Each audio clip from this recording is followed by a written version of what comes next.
Good morning students.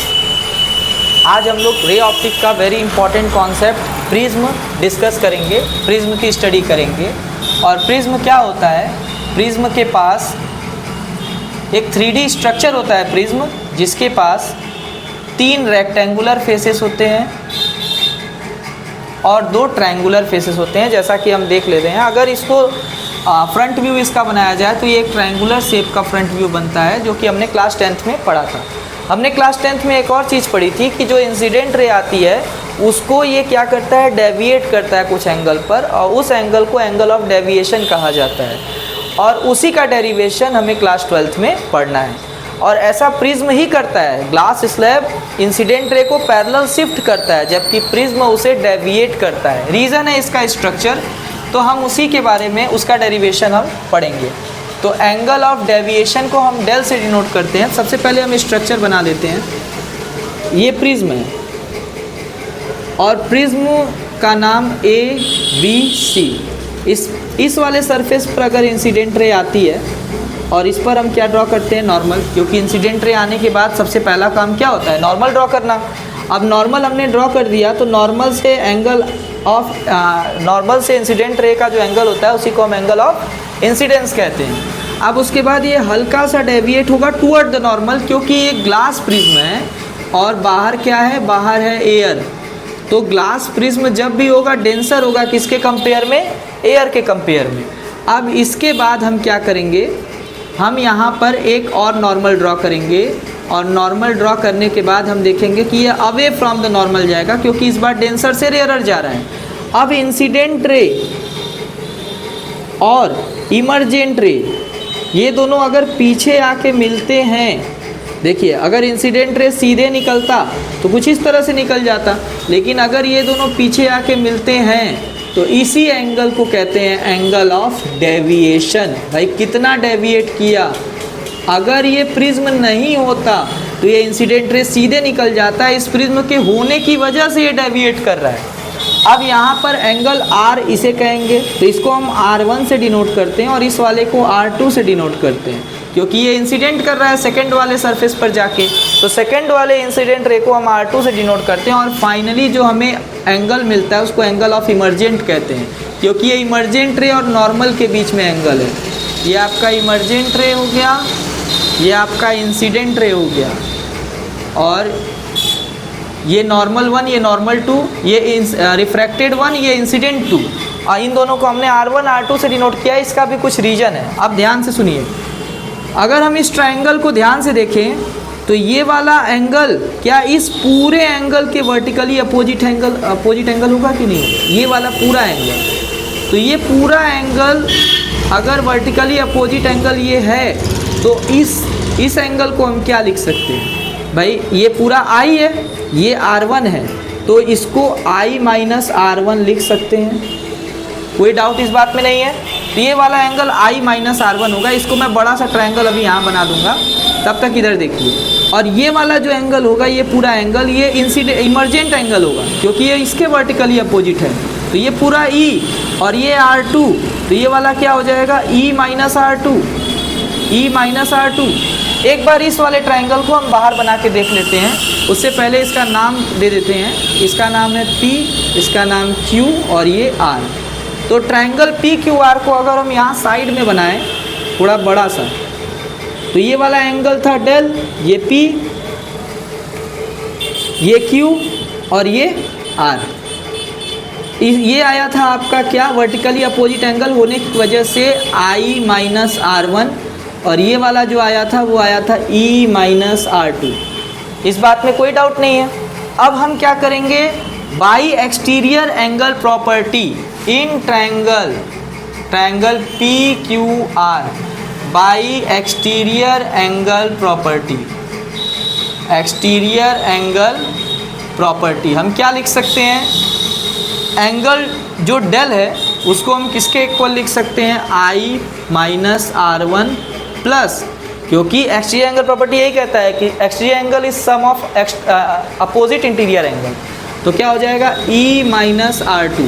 तो यहाँ से डेल की वैल्यू क्या आ जाएगी, अगर हम चाहें तो इसको ऐसे भी लिख सकते हैं I प्लस E एक bracket minus R1 plus R2। अब ये हमारा डेल इमर्जेंट और रिफ्रैक्टेड, इसमें एक रिलेशन मिला है। अब अगर हम R1 और R2 की वैल्यू निकाल लें तो हमारा काम हो जाएगा। चलिए आइए देखते हैं कैसे हो पाएगा।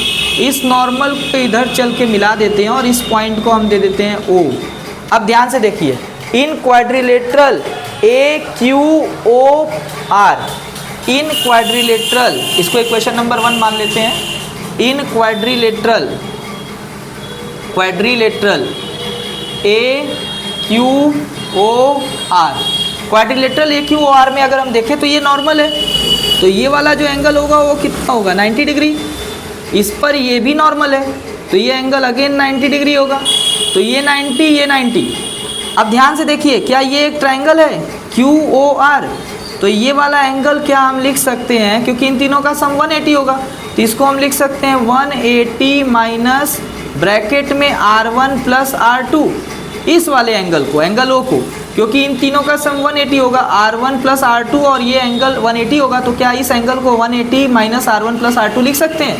तो इसको अब ऐसे लिख के इन चारों एंगल को कंपेयर करेंगे। ये एंगल ऑफ प्रिज्म है, ध्यान से देखिए, तो क्या हो जाएगा, angle A plus angle Q plus angle O plus angle R equal 360, और एंगल A को A से डिनोट करते हैं। एंगल Q कितना है, 90 डिग्री है। एंगल O अभी अभी हमने निकाला 180 माइनस ब्रैकेट में R1 plus R2 bracket close, plus angle जो कैपिटल R है, जो कैपिटल R एंगल है वो भी 90 डिग्री है, क्योंकि नॉर्मल से बन रहा है। इन सब का सम 360 होगा, क्योंकि क्वाड्रिलेटरल के चारों एंगल का सम 360 होता है।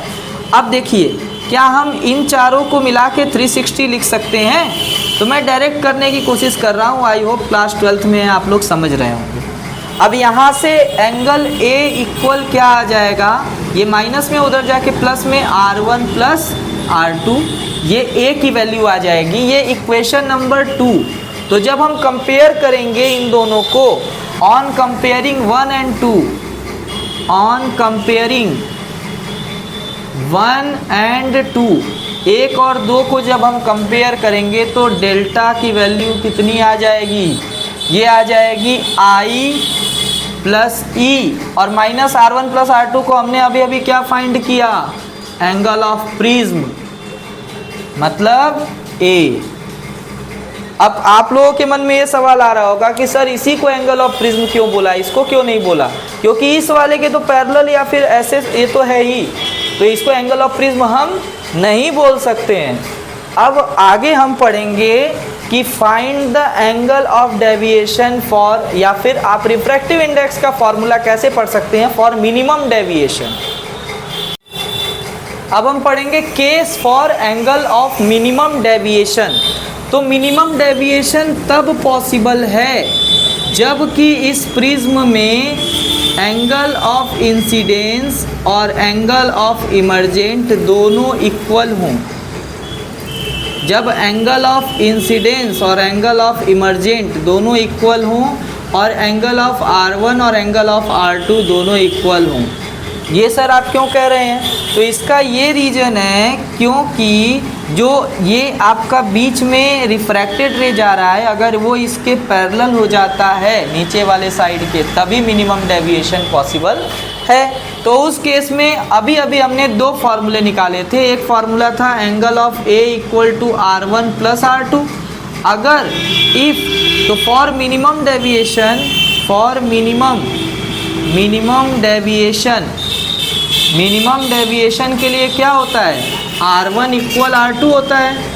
तो R1 इक्वल R2 हो जाएगा, इसका मतलब दोनों को हम R के इक्वल मान लेते हैं, तो इसका मतलब angle A equal to 2R।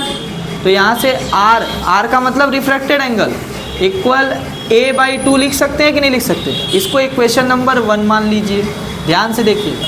अब दूसरा हमने जो फॉर्मूला निकाला था वो था angle of deviation equal to I plus E minus A।